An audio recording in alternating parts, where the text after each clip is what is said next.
আজকে আপনাদের সঙ্গে আমি বেশি কথা বলবো না, কিন্তু কথা বলবে যে সে একাধারে অধ্যাপিকা, তারপরে গান করে, তারপর খুব ভালো কথা বলে এবং খুব সাহসী। কেন সাহসী সেটা পরে বলবো। তাছাড়া সে কাগজ কাটে, কিন্তু সে ইঁদুর নয়। আপনারা ভাবছেন তো কাগজ কাটে আমি কোনো ইঁদুর টিঁদুরের কথা বলছি, তা নয়। ইঁদুরকেও আমার খুবই বুদ্ধিমতী লাগে, ওরকম শার্প চোখ। সে হচ্ছে তৃণা লাহিড়ী। এখন তৃণার গল্প আজকে আমরা সবাই মিলে ভাগ করে নেব। গল্প শুনতে শুনতেই আমার বন্ধুরা বুঝতে পারবেন যে কেন তৃণা খুব সাহসী মেয়ে, এবং আপনাদের যাবৎ খারাপ থাকার সমস্যা, ভালো থাকার আনন্দ সব তৃণার সঙ্গে আমরা আজকে ভাগ করে নেব এই একটি চমৎকার মেঘলা দুপুর বেলায়।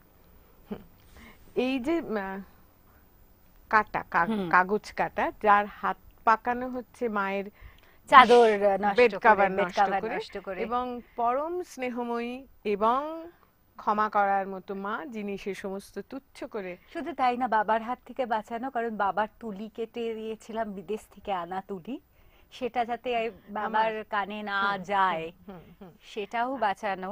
আচ্ছা, অনেক কিছু, মানে মা না থাকলে আজকের আমি হয়ে ওঠাটাই তো হতো না।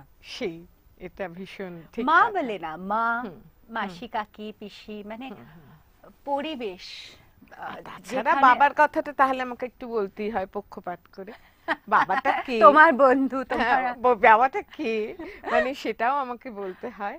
মানে প্রখ্যাত, মানে কার্টুনিস্ট বলে যাকে এক কথায় আমরা বাঁধতে পারি, যার অশেষ গুণাবলীকে, বাবার নামটা তো চণ্ডী লাহিড়ী। কাজেই সেই একটা অন্য ভাষায় বলে রক্তের মধ্যে, ব্লাডের মধ্যে এই সমস্ত আছে। তা এই যে কাণ্ড কারখানা, এটার নাম ছিল তো কাটি সাঁটি, কাটি আর সাঁটি। তো সাটিটা এখন আর হচ্ছে না, এক্সিবিশন হলে হয়, এখন কাটিটাই বেশি হয়। সাটিটা ওই এক্সিবিশন থাকলে তখন তার এরকম ভাবে দিয়ে দেওয়া যায় না, তখন সেটে দিই। আচ্ছা, কাটিটাই হচ্ছে এখন। আচ্ছা, এখন শুধু কাটিটা হচ্ছে, সাঁটিটা হচ্ছে না। তো সেইটাকে একটু তুলে ধরে আমরা বন্ধুদের সঙ্গে দেখাই, শেয়ার করি। হ্যাঁ, এটা কাগজ, একটা কাগজ কেটে কিন্তু করা, অর্থাৎ তাহলে বুঝতে পারবেন যে ব্যাপারটা, যে অনেকের মনে হতে পারে আঁকা, আঁকা যে নয়। আমি দেখিয়ে দিচ্ছি, এটা আঁকা না, এটা একেবারেই কাগজ কেটে, হ্যাঁ, যেটা আর কি ওই গোঁপ কাটা ছুরি দিয়ে। আচ্ছা, কোথা থেকে শিখলি? এটা একটা খুব অনেকগুলো মজার গল্প, অনেকগুলো ছোট ছোট গল্প। আমার জীবনে যেটা হয়, সব গল্প খুব ছোট ছোট ছোট ছোট অনেকগুলো গল্প হয়ে একটা সমুদ্র তৈরি হয়ে যায় জীবনে। এক হচ্ছে বাড়ির পরিবেশ, তুমি যেটা বললে, তার ফলে খুব ছোট থেকে উড কাট, লিনো কাট দেখার অভ্যেস থাকা, যেটার সাথে এটার খুব মিল। হরেন দাস থেকে শুরু করে বা অনেক, মানে বাবার ছাত্র সমীর মণ্ডল, যার কাছে আমি আঁকাটা যেটুকু শিখেছি, অল্প বিস্তর শিখেছি, সেটা আমি কাকুর কাছেই শিখেছি। পানে স্যার, জেঠু, এদের প্রত্যেকের কাজ দেখা। সেকেন্ড যেটা খুব মজার, সেটা হচ্ছে বইয়ের ইলাস্ট্রেশন। সত্যজিৎ বাবুর ফেলুদার বইয়ে সিলুয়েটটা খুব ইউজড হতো, আর পূর্ণেন্দু পত্রীর যে কোনো ইলাস্ট্রেশনের মধ্যে একটা প্রচন্ড শ্যাডোর খেলা থাকতো। আমাকে প্রথমেই বইয়ের ইলাস্ট্রেশন এবং কভার চিরদিনই খুব অ্যাট্রাক্ট করতো। সেই জায়গা থেকে মনে হতো কালো সাদা দুনিয়াটা খুব সুন্দর।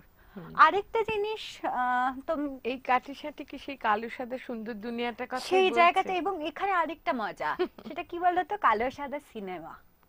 হ্যাঁ, সিনেমার অনেক অ্যাঙ্গেলের সাথে তুমি আমার ছবির খুব মিল পাবে। আগেকার সিনেমা মানে মূলত কারোর কাছে হাতে ধরে শেখা নিশ্চয়ই। সেটা খুব, আমার মেজ কাকা দেবব্রত লাহিড়ী, বাবার পরের যিনি ভাই, বাবারা প্রত্যেক ভাই খুব সৃজনশীল, কিছু না কিছু করেন চাকরির বাইরে, কাজের বাইরে। আমার কাকার ধাতটা আমি পেয়েছি, মানে এক্সপেরিমেন্টেশন, যেটা বাবার মধ্যেও আছে। কাকাও গান, কাকাও ওই কাগজ নিয়ে খেলা বলতে পারি আমরা। কাগজ নিয়ে খেলাটা কাকা সেই অরিগামি থেকে শুরু করে সব রকমটা কাকাই প্রথম আমার হাতে ওই আসল বস্তুটি অনেকদিনই ধরে গেছে, নিজেই ধরেছি, স্কুলে লরেটোতে থাকাকালীনই কাঁচি ক্রাফটস এর সময় থেকে ধরেছি, কিন্তু সেটাকে যে আরো সুন্দর করে করা যায় সেটা কাকা শেখালেন, যে একটা ছবি বার করা যায় একে। সেইগুলো ছোট ছোট ছোট করতাম, মানে এতটা বড় করতাম না, ছোটগুলো করতাম, মজা পেতাম। তারপরে একটা সময় গেল আমার প্রথম একটা ঝড় গেল বাবার কিছু শত্রু পক্ষের জন্য। স্কুলে বেশ কিছুদিন যাওয়া বন্ধ থাকলো 11-12 সময়। তখন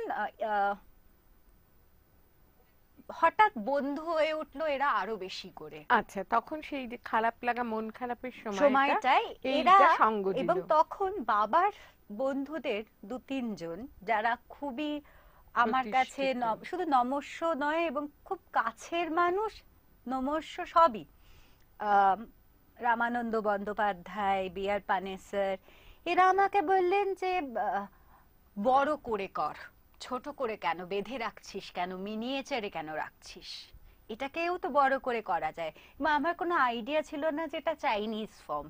তখনই আমি প্রথম জানলাম পানেসের জেঠুর কাছে যে চায়না বা বালকান কান্ট্রিজ, যেটাকে আমরা বলি পোল্যান্ড ফোল্যান্ডে, এটা খুব নামকরা একটা আকার পদ্ধতি।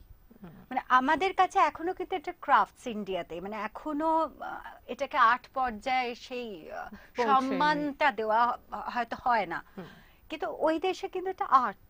এবং ওই দেশে এটা মানে এমন অদ্ভুত একটা জায়গা যে চাইনিজ, আগেকার দিনে চাইনিজ মেয়েরা কে কতটা সূক্ষ্ম কাটতো সেইটার উপর, মানে আমাদের যেমন কে কত ভালো সেলাই করতো তার উপরে কোণে কেমন নির্বাচন হতো, তার রান্না করা, তার সেলাই শিল্প, গৃহকর্ম নিপুণা কতটা, সেটা পেপার কাটিং দেখে। আচ্ছা আচ্ছা।